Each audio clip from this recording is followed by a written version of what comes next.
recognizing 75 years of the Universal Declaration of Human Rights. I'm Phil Eberly of the UNA USA Southern Illinois chapter.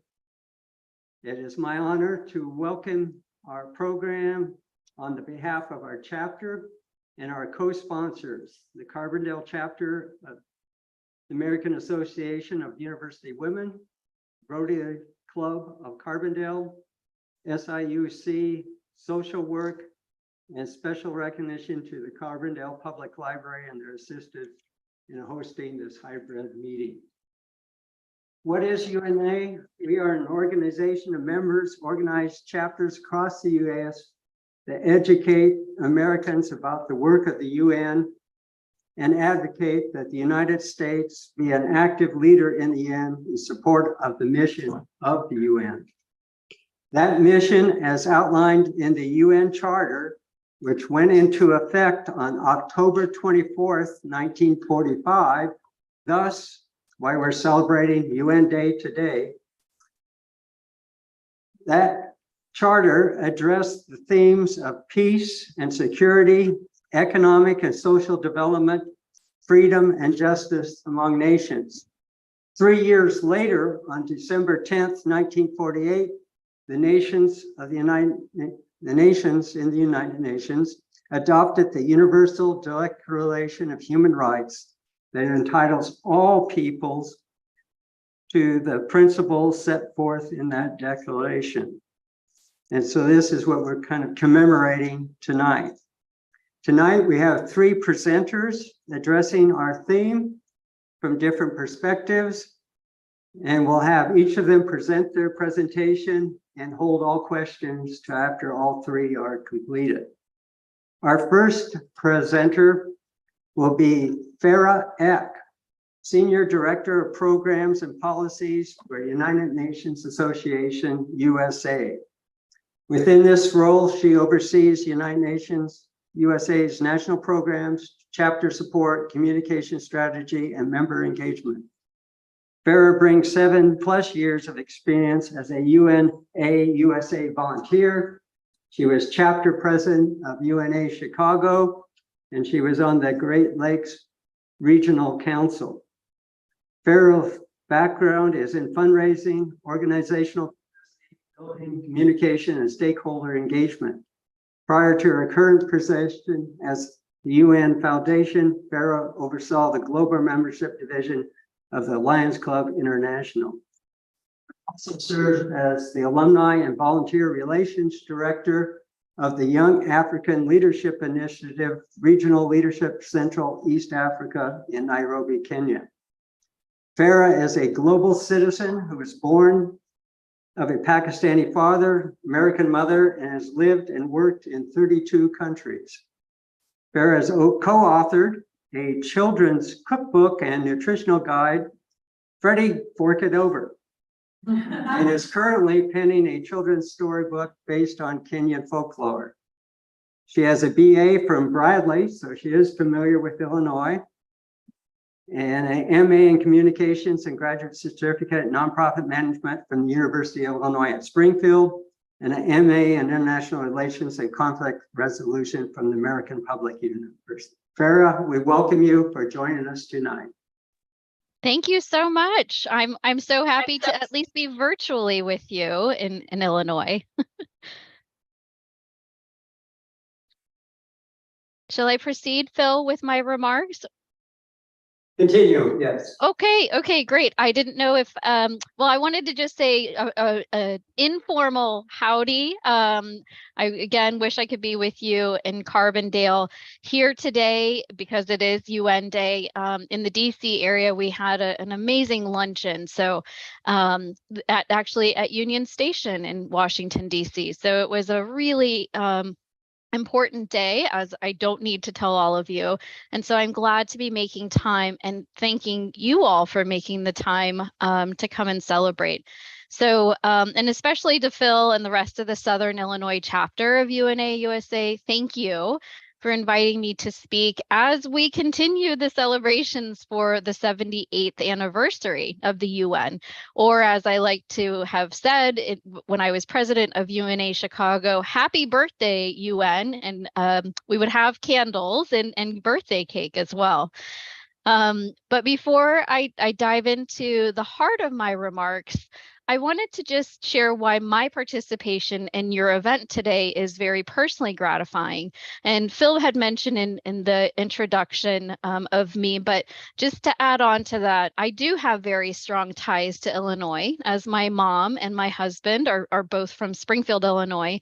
And I spent more than 9 years living in the state capital.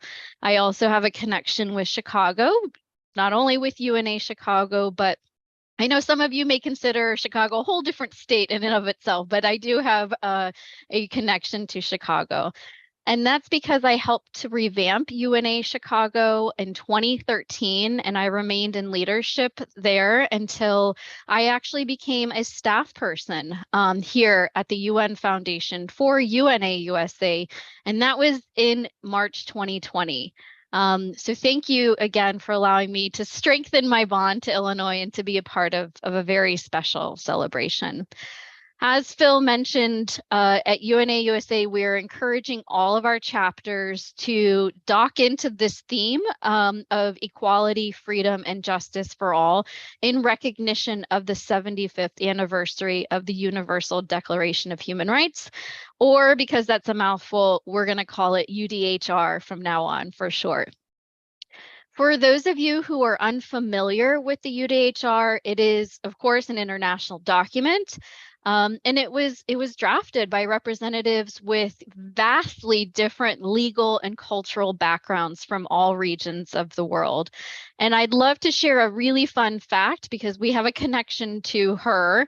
One of those main drafters was First Lady Eleanor Roosevelt, who is considered a founding member of UNA USA and who eventually became chairperson of the association.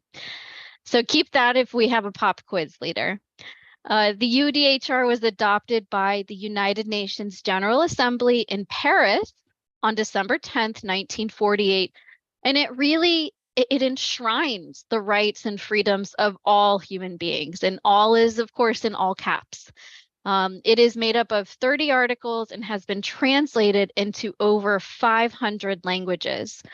But I think what's really important is that the UDHR articulates values that are not only intrinsic to our identity as Americans, but really are also this cornerstone of the UN, which is, as hopefully you all believe, an organization that was truly founded to promote peace, cooperation, and human rights around the globe. And we're seeing that play out, quite frankly, in real time right now with the crises in the Middle East and in the Ukraine. The UDHR underscores that every individual in America and beyond is born free and equal in dignity and in rights. And I think that word dignity is also quite important as we consider, again, nuances, cultural freedoms, etc. It affirms the right to life, liberty, and security of person. And I underscore security, especially given the situations that are occurring, as I mentioned, in real time across the globe. So while the UDHR is this moral charter for the UN, it cannot exist alone. It is supported by this broader human rights system. So this system that we as human beings, we infinitely have a deep responsibility to advance and protect. And I probably don't need to tell you that, you know, while Southern Illinois has a rich history and strong communities, it also has faced its share of human rights violations over the years. So when we talk about the UDHR, it is indeed relevant to people everywhere, including in Southern Illinois. It's essential to acknowledge these violations and to learn from the past so that we can continue making progress together.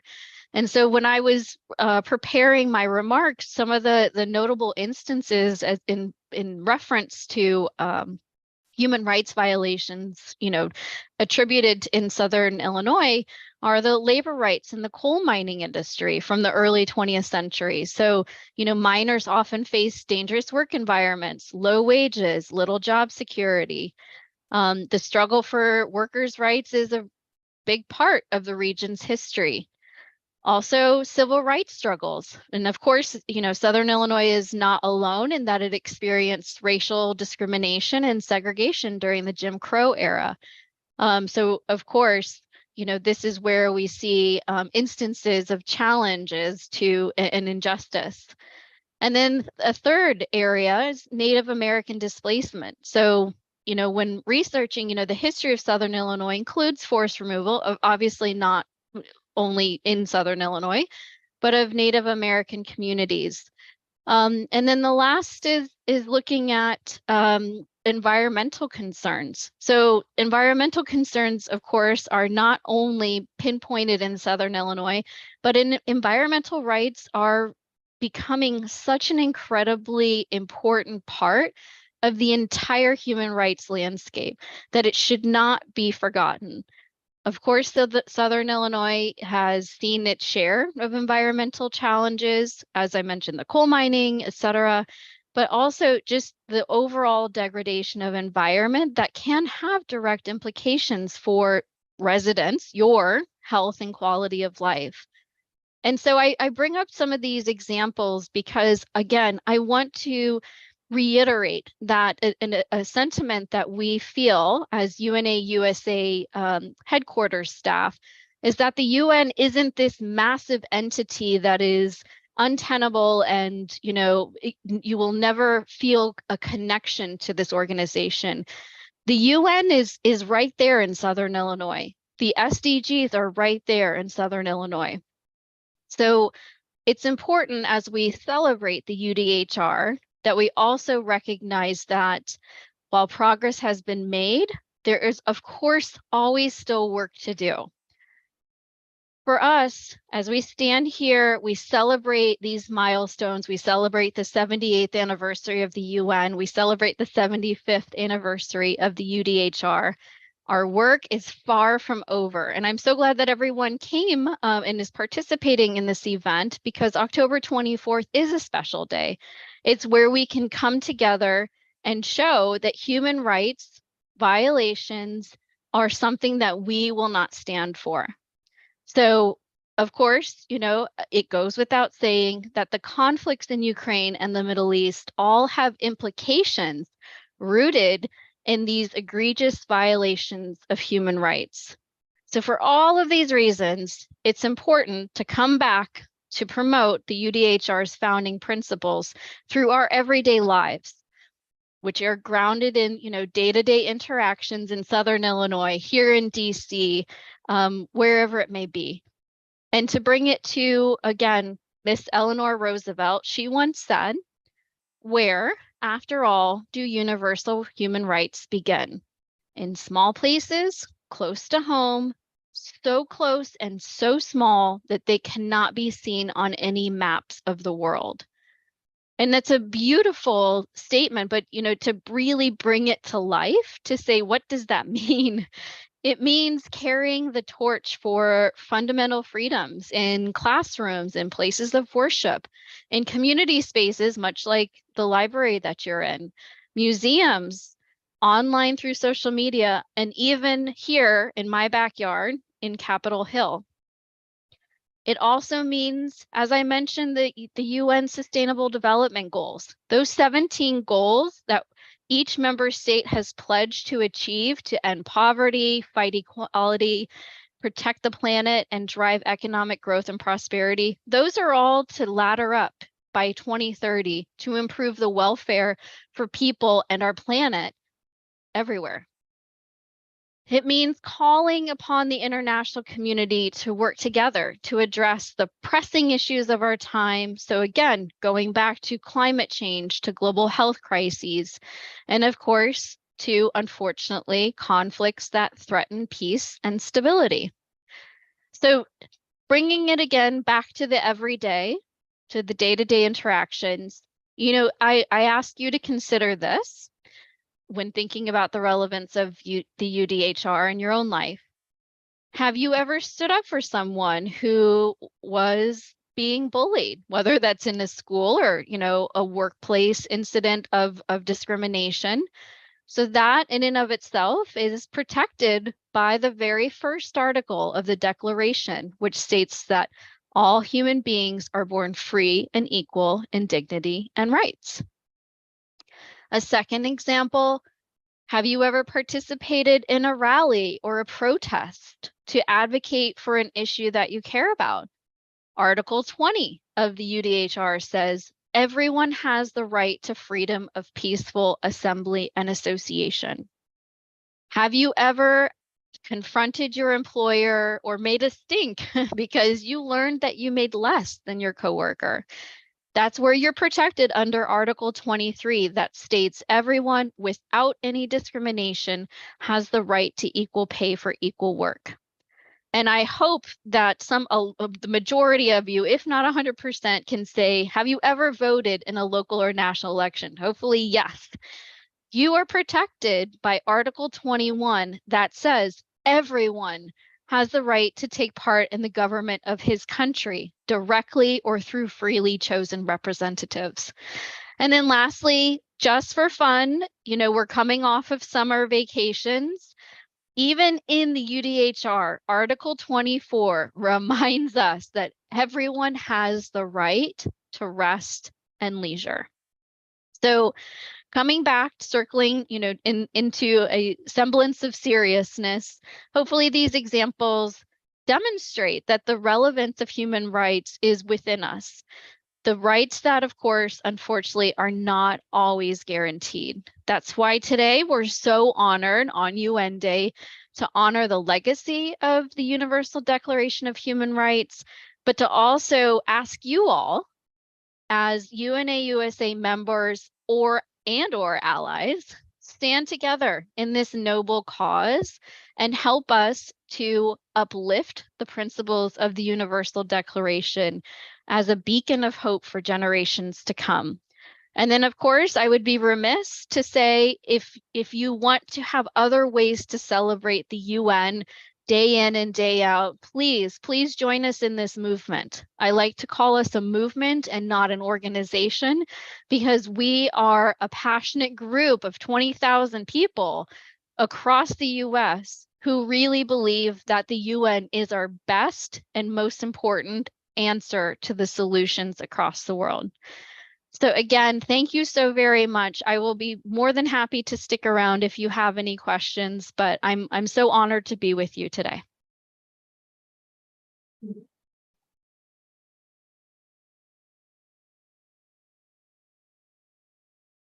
Well, thank you, Farah, and we'll hold questions till afterward. I'm going to introduce now Elaine Jerkowski, who is our Vice President of our Southern Illinois chapter, to introduce our next two speakers. Thank you very much, Bill. So I want to welcome all of you here, and just sort of on the tails of one of the comments Farah mentioned was that, diversity, equity, and inclusion is something that we see and work towards within our classrooms. So tonight, the next part of our program is we're going to be joined here at the front by Dr. Paul Fraser. And Paul Fraser is FIU's Vice Chancellor for Diversity, Equity, and Inclusion. So it fits hand in hand with the idea of human rights, inclusion, and equity. Dr. Fraser is relatively new to the university. He has been here for a year and a half. 2 years now? Okay. He earned his, comes to us from Southern Texas. And he originally was in Texas Tech University. He has earned multiple degrees from Texas Tech. He holds a bachelor's degree in history, 2 master's degrees, one in education, and the other one in curriculum and instruction. And he also has a doctorate in educational leadership.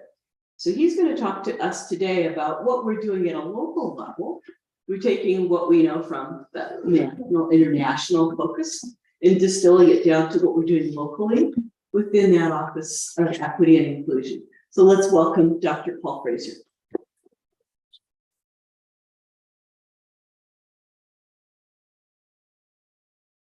Thank you.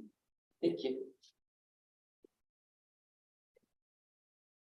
Good evening, and thank you all for allowing me to be a part of the celebration tonight. I want to ask our first speaker, is she sure that she's not from Texas? Because she started out with howdy and said you all several times. So thank you for making me home. I appreciate that. Absolutely. My dad is an alum of UT Arlington. There you go, Central Texas. There you go. So I want to speak just a little bit tonight about what we're trying to do at the university. And for us, one of the reasons that I'm even here, we were talking earlier, like, how did you end up in Southern Illinois? I see this campus as a microcosm of the world, and we are so diverse, and we're blessed to have the diversity on campus.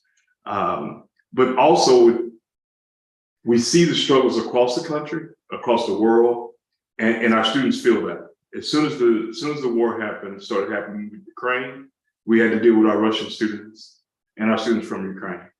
And now with the battles in the Middle East, we have to deal with our students. And I say deal with, we have to make sure that they're secure, they feel safe, they struggle with what's going on and can't help. And so oftentimes in many institutions, it's how do you differentiate between equality and equal? Because sometimes the misnomer is that they mean the same things.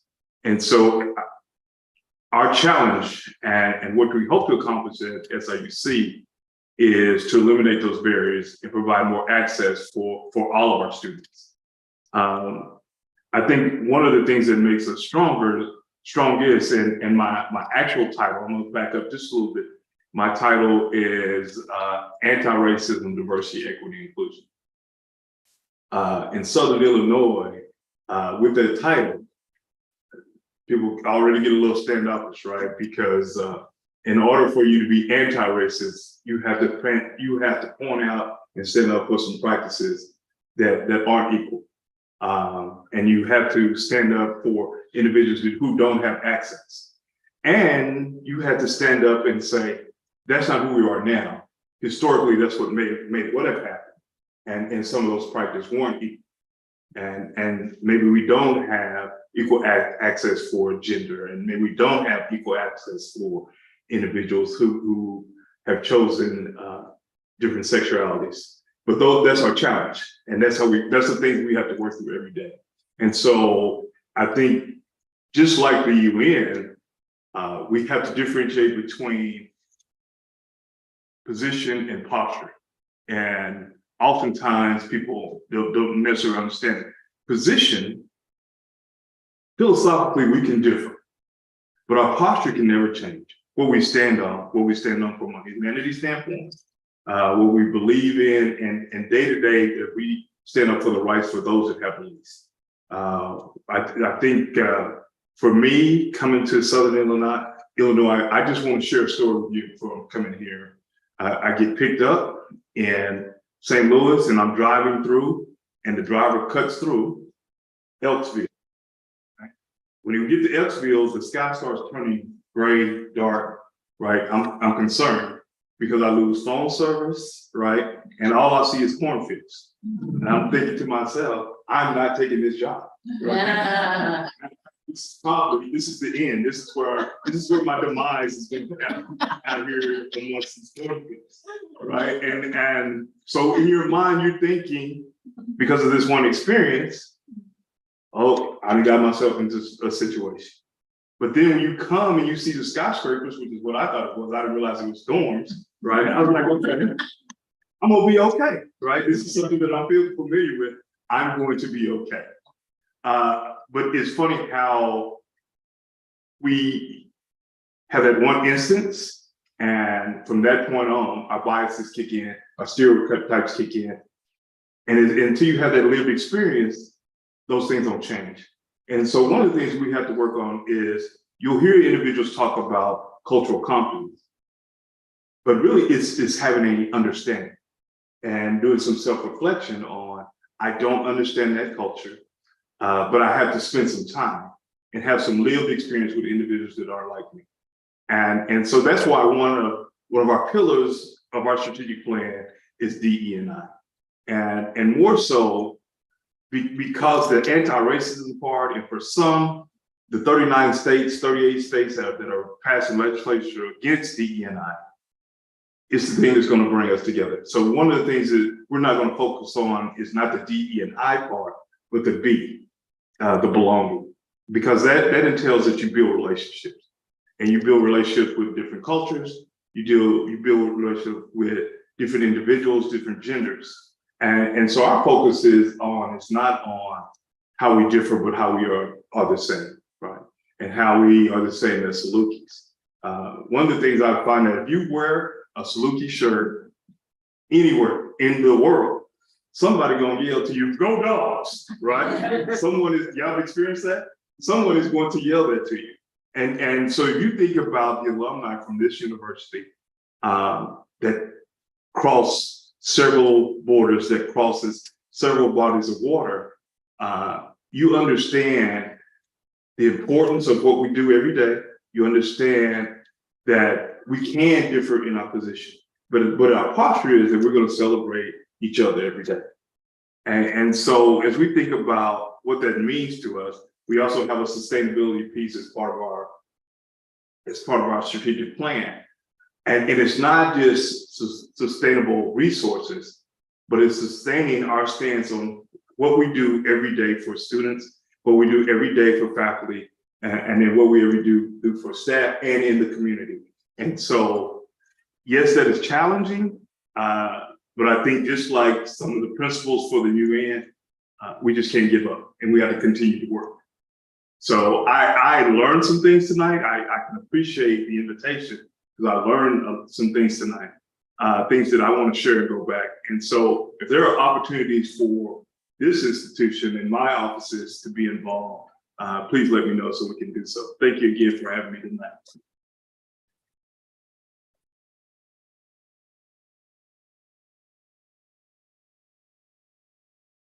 Thank you so much, Dr. Fraser, and we're pleased to have you and appreciate the work that you're doing and how you're working tirelessly to advance that belongingness here on campus and in our community.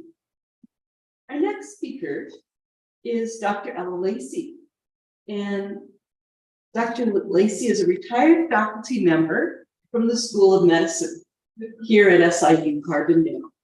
But what's most interesting about her is she's a strong advocate of ending polio now.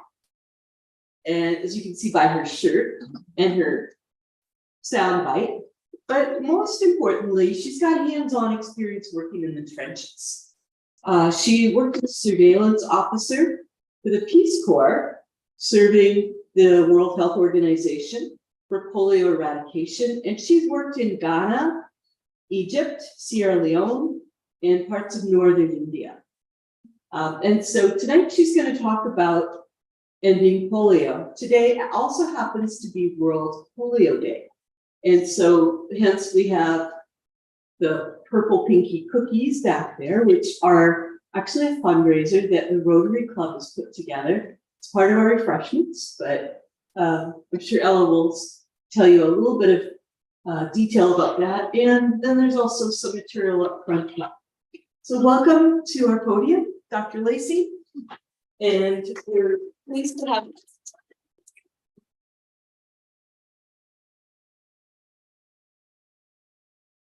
Well, hello, everyone. I am very pleased to be here to talk about polio and the fact that this is World Polio Day. I, along with many others, think it's most appropriate that World Polio Day be merged with United Nations Day, because the polio program when it was started, and they still continue 2 United Nations organizations, the World Health Organization and UNICEF. Those 2 organizations were there from the very, very beginning. And they are there today, and we hope they will be there until polio is gone. So the World Polio Day theme is make, with the emphasis on make, the active verb, make polio history. That's what we're trying to do. So it isn't something we're talking about that's happening, but it's in the record. It's history. It's behind us. We know that eradication of polio is not easy, but we accept the fact that making history is never easy. So I'd like to just kind of use the guides of what, where, when, why, how. And they used to be known in the literature as a group of words that weren't inclusive in their language. So I'm not going to reference them, other than if you know about them already, you know what I'm talking about. But more recently, about 5 or 6 years ago, there was a children's song by a group called the Bazillions, and their song, "If I were able, I would sing it, but I don't want to turn the house out," okay? But it's about, you know, when you're talking about things, it's making the point to children to, when they think of writing, to think of approaching it from who, what, where, when, why, and I think I throw in how. So I'm just going to, you know, in the short time that we have, I'm going to use those as guides. So I'll just say, what is it we're talking about? I already mentioned World Polio Day of 2023. And what is World Polio Day?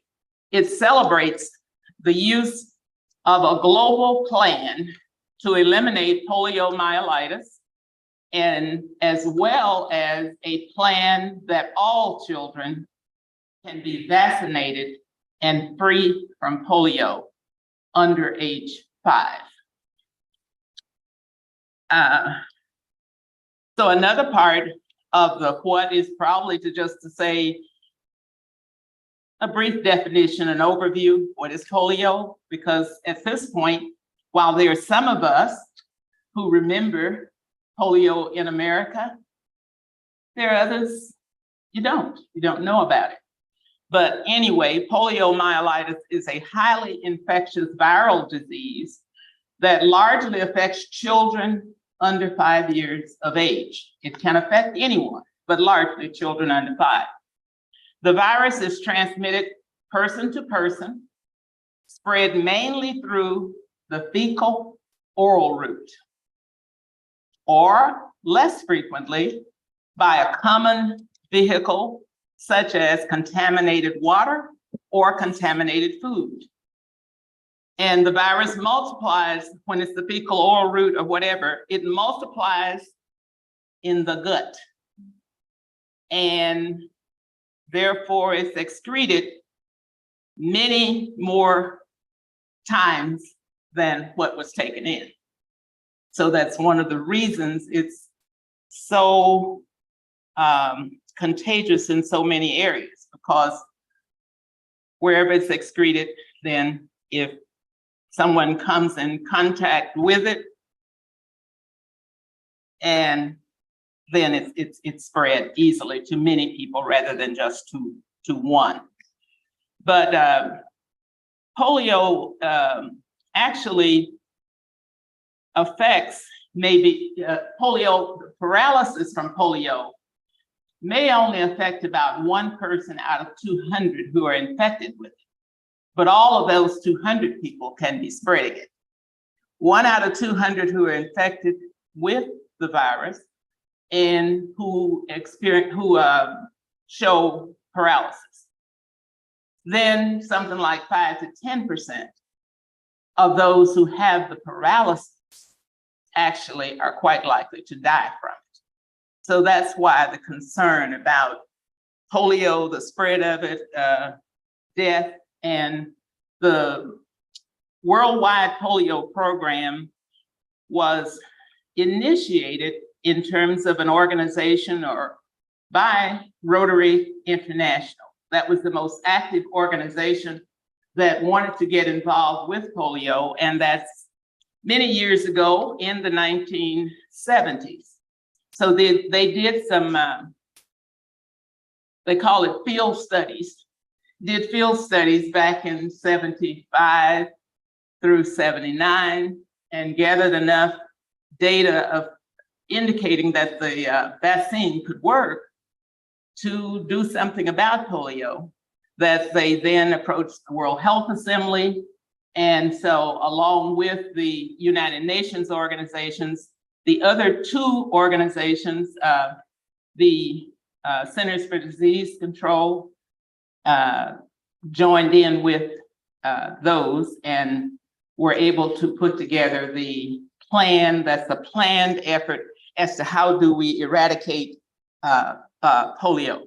So we have Rotary, World Health Organization, UNICEF, and the Centers for Disease Control as the four core efforts. But in order to have a viable program, of course, it's many, many other entities that had to join in to make that all happen. And we think about just the families that are involved. So you think about the parents, the children, caregivers, health workers, and volunteers have been an extremely important part of this effort. And here I will explain a little bit about my own effort because I was said to be a volunteer in the program. And that's one thing I loved about what I learned about volunteer when I was a Peace Corps volunteer and volunteer in the polio program, is that there's a lot of room to grow in America about what volunteers do. I've not worked as having a job, but worked with people in many agencies here. And the idea is that a volunteer is that person who does what nobody else is doing. And it might be that they want you to come in for a couple hours and you get the snacks together, you get the coffee together, or whatever is something that nobody else wants to do. That's what volunteers do. But in the polio program in particular, a volunteer is just the category you're in because you don't get a salary. You do get a stipend. You get a stipend that takes care of your living expenses and your travel expenses, lodging.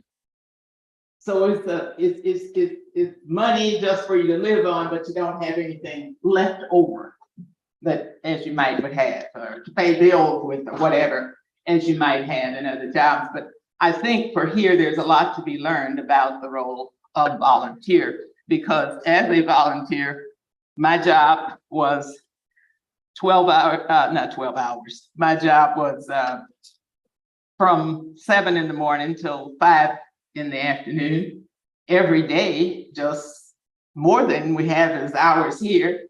And it was 6 days a week. So when you're assigned, I'm assigned to an organization. Those organizations were either World Health Organization or UNICEF. And you are the same as any other employee. You have to write reports, you have to come to staff meetings, and you're supposed to go to work every day. So that's kind of an aside, but I just thought that'd be a little bit of interest in terms of when people talk about volunteers. If we think of it the way we see volunteers used here, quite often you think, oh, well, that must be fun. But it was enlightening, rewarding, refreshing, all kinds of things, but not necessarily fun all the time because it was full time. So anyway, those are kind of some things about the what of what polio, the World Polio Program is, and who are the important players. And so I don't know how familiar you are with how well the situation has advanced. One thing I like to think about, I think of in categorizing the polio program. It's a very wide encompassing program. And in terms of success, it's a very, very successful effort, but it has built in a contrast that it has failed to meet its goals. It's not a failure as a program, but it has failed to meet its goals. Now, under success, when the program got underway with the World Health Assembly voting to endorse polio eradication as a disease worldwide, when that happened in 1988, we believe there was about 350,000 cases of active polio per year happening then. And in 21, the last year for which we had data, now the number might not still be 6. Matter of fact, I heard of 20 this year, but the hard data is on 21 yet, as they get the data. 6 cases in the world of wild polio virus. So that's success, like, 99% success there. But the fact that I mentioned to someone here in the audience, in the year as we were coming up to 2000, with Rotary having been a major backer of the polio effort, we got stickers that said, "Goodbye, polio." I mean, we had bumper stickers, "Goodbye, polio." I mean, we really believed it was ending in 2000, because in 88, it looked like 2000 was pretty reasonable for a time to have it out. But we're in 23 and it's not gone. But we have to work with it. We have much confidence that it is still going to happen. And when I mentioned about Rotary working, not Rotary, when I mentioned about the polio campaign working with plans, the most recent plan, the current plan, is 22 to 26 to the year 2026. And everything is spelled out for eradication to occur during that time. But you know that we've been thrown little balls from left field before and it didn't happen, but it really, really looks promising this time that we are going to be able to eradicate polio. So we will live with that kind of a expectation. Just trying to think, what else would I like to be sure and cover, so you don't have to ask a question about it. I'll give you how, when eradication occurs of the disease in the Americas. We haven't heard of it in a while. We saw the last case in 1994. And the determination is made regionally by the region as defined by the World Health Organization for the work that's done. So the Americas saw their last case in 94. India saw its last case in 2009. The UK, I see I didn't put the date down here, but I believe it was 2014, somewhere around that. And Africa saw its last case in 2015. Now, for each one of those, you add 3 years, because once it's believed that the last case is gone, you must have strong certification, a 3-year period of strong certification going on, where there is surveillance going on to make sure. Now, sometimes people talk about cases that we've had cited as being polio cases, and they are in fact polio cases. And I think in particular, the one in New York State was the most recent one. About a couple of years ago, a man in his early 30s came down with polio, and he hadn't traveled or whatever. For everything that's been determined up to this point, that was what's called the circulating virus. And if you see it cited, it'll have a small c before the capital letters or whatever that means. It came from the vaccine. It's the circulating virus from being vaccine derived. Now, that's something people have a really hard time with, is that you're using a vaccine, the oral polio vaccine, see, I didn't even say that, is what you use places where the health infrastructure is not good. Meaning facilities, meaning staff, whatever it would take to give a campaign. Now, in America, we have been using the injectable vaccine since the year 2000. We do not use oral polio except under that New York outbreak. I don't know what they finally decided to do, but there was strong consideration to going back to oral polio vaccine. But with the oral polio vaccine, of course, that has the live virus in it. That's the way it's made. And it was always known that there would be a case, but the case seemed to be something like 1 every 2 million or so. But then after long periods of immunizing children in areas where the immunization isn't good and strong, you have a lot of kids who are not immunized. And once that vaccine-derived virus is out there, it can have an outbreak as well. You may have heard a few years ago in the Philippines, there was an outbreak of more than 50 cases. And really, that's what's one of the real concerns, is getting that under control. So when we're being promised that in the plan now, there's been enough study of that circulating vaccine-derived polio virus, as well as the variants. And I know we're all familiar with the term variants now more than we used to be since coronavirus was just around. Well, there were variants with the polio virus as well, and they continue. So there are variants, and then that small c of the circulating vaccine-derived virus. And they have learned ways to contain that better. The way the polio campaign works when it's just a regular campaign is whenever the attempt is to immunize all children within a certain geographic area. But whenever there is time left, whenever there's some spread, outbreak, there is a massive effort to get children immunized in a circle bigger than where the outbreak occurred, and therefore you can contain it.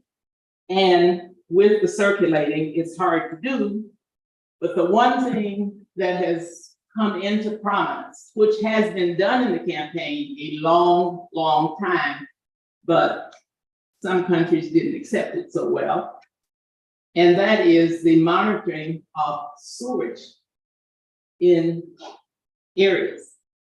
That's where you find the virus thrives in the stools. The stools are the way you use to test when a child has symptoms. They go off to a special laboratory. So the scientists did learn, well, you know what, maybe we should look at wherever there are feces, and that's what they started to do. But certain countries feel a little sophisticated about that and didn't want that done for ever so long, but they're doing it. They're doing it now. And so that's one of the methods that they will use a lot more. That will increase just to be sure and pick up all of those circulating vaccine-derived viruses. We have made great progress, as mentioned in the numbers, and I did want to share a little bit of a quote at the end here, and it says, as we move closer to a polio-free world, we must work to sustain the incredible infrastructure that has been set up to eradicate polio. Eradicating polio and safeguarding its legacy with stronger health systems will be a gift for our children and our children's children.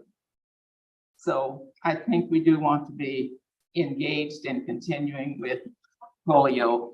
And I hope I said enough to keep you interested, and you'll go and read about it and do whatever. So thank you so much. Oh, I didn't mention the purple cookies. Well, Purple cookies, and then you can go for beer if you're not driving. Okay, it's on the flyer. thank you, Dr. Lacy.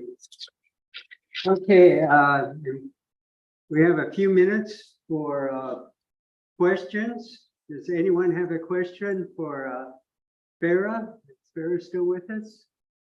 Farah is indeed Yes, still she's with there. us. And or Dr. Fraser or Dr. Lacy? Olga. Yes, I have talk a loud. question, Farah.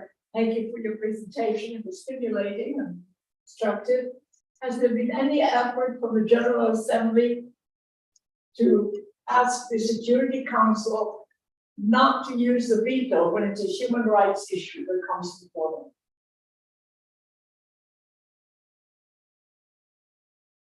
them?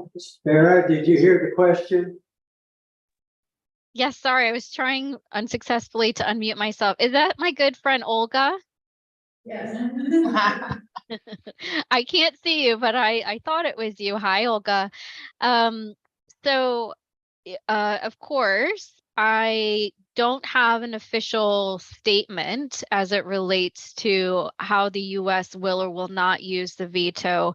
What I will say is that we have, even in a meeting last week with Ambassador Michelle Sisson, who is the Assistant Secretary for International Organizations, which is part of the State Department. She had mentioned that day that the US will, for as long as possible, refrain from using the veto.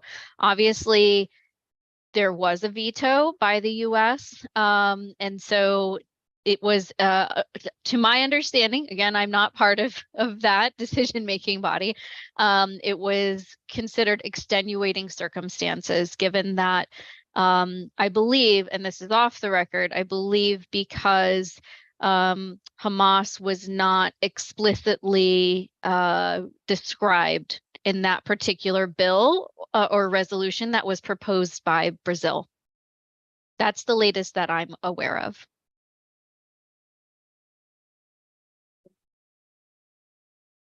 Any other questions? Is there any We online? do have one more question from online as well, but did we have, I'm sorry, there was. You want to go ahead with the online question? I may, yes, it is for Dr. Lacy. What is the situation with the global eradication of polio? That was the global. That's, When I mentioned that we're down to 6 cases, that's globally. Pakistan is where they are. And thank you. Okay, there was another question. Yes, my name is Sumaira Nabdu. My background is also from Pakistan. You're half Pakistani. Nice to meet you. My question is, with the rise of Islamophobia all over the world and in America, what is UNA doing to combat Islamophobia? What is your office? Our children here, we have seen a severe incident last week. So we just want to understand what's happening and how's UNA helping us. Yeah, well, nice to meet you, Samara. I am also, I affiliate as Muslim, so this is obviously a personal connection for me, but I will say from an organizational standpoint, of course, I will echo the ideals that we are very much committed to DEAI at UNA USA, and so that means we add accessibility. That's the A. So for us, the idea is more about education. So hopefully everyone is aware of UNA's mission. We have 3 pillars. So it's educate, inspire, and mobilize. And so from my perspective, that educate piece is the most critical in terms of combating Islamophobia and other types of human rights transgressions, et cetera. And so, for example, this is not necessarily to combat Islamophobia specifically, but tomorrow, actually, we're having an exclusive briefing only for UNA USA members with the former US ambassador to Israel, Jeff Feltman. He's a senior fellow at the UN Foundation, because we want the facts. So our role is to perpetuate facts and not opinion. That's again why we're also a bipartisan or nonpartisan organization. So for us, the facts are about emphasizing the humanitarian need. So as it relates to, of course, the Palestinian refugees, we talk about the humanitarian appeal, needing the humanitarian ceasefire, et cetera. And of course, just on this is not UNA USA, but on a larger UN scale, there's an entire agency, UNRWA, what's known as UNRWA, UNRWA, which is dedicated to providing education, health, and shelter for Palestinian refugees. So we have also committed to providing that type of information that accurately provides people with a place to go to learn more about not only UNRWA, but other ways that the UN is combating issues of any type of discrimination. Okay, thank you. I think I'll call it conclude our questions since we're running out of time. I want to thank our speakers, Farah, Dr. Fraser, and Dr. Lacey, for giving us their perspective. And they all tie to, again, the Universal Declaration of Human Rights. I don't know if Dr. Fraser knew of it, but Article 26 is everyone has a right to education. And so the work in anti-racism, diversity, equity, and inclusion is important for a quality and equitable education. And librarians will agree with that too. Yeah. It's also one of the sustainable development goals. Yeah. Yes. In Article 25, everyone has a right to a standard living adequate for the health and well-being. So that would include the health care that Lacey provided. Okay, so I think we're running out of time. For those of you that are online, I think in the chat, I did put some announcements. So you can check those in case you get cut off. I do have 2 requests for everyone. If you share our values of UNA USA members, join us. And so there's information up here on how you can join our organization, and make sure you choose the Southern Illinois chapter as your chapter. And for those of you online, I think if you look in the chat, there should be a link that you can join. The other thing that you can do to support us and to support our nation is to write your congressman or phone your congressman and tell them that we want full funding of the UN budget. No questions asked, fully funded. A recent study showed that American companies receive contracts that far exceed the amount that the US pays in their dues to the UN. So in a sense, there's a net benefit for the US, but that really shouldn't be the main reason. The main reason is this: promote the values that the UN stands for, and I think most Americans accept and agree with. So please do those 2 things. Again, it's already mentioned, you can go over to Buckwater Brew Works and Whiskey House, buy a pint of beer, and $1 goes to the World Polio Fund, or you can donate some money here for some pink cookies, and that goes for the World Polio Fund. Also, coming up on November 9th is a program from the United Nations High Council on Refugees and UNA Challenge, which will look at issues related to refugees. We'll be brainstorming, looking at some of our local experience with refugees in our community, as well as what can be further done in the support of refugees. So keep that date, November 9th, 2023, in mind. Also, the library, starting later this month and through December 10th, is going to have a display on the Universal Declaration of Human Rights. So come by the library and check out their display. And with that, I'll say thank you to our speakers and all those in attendance, and we'll adjourn. Thank you. Take care, everyone.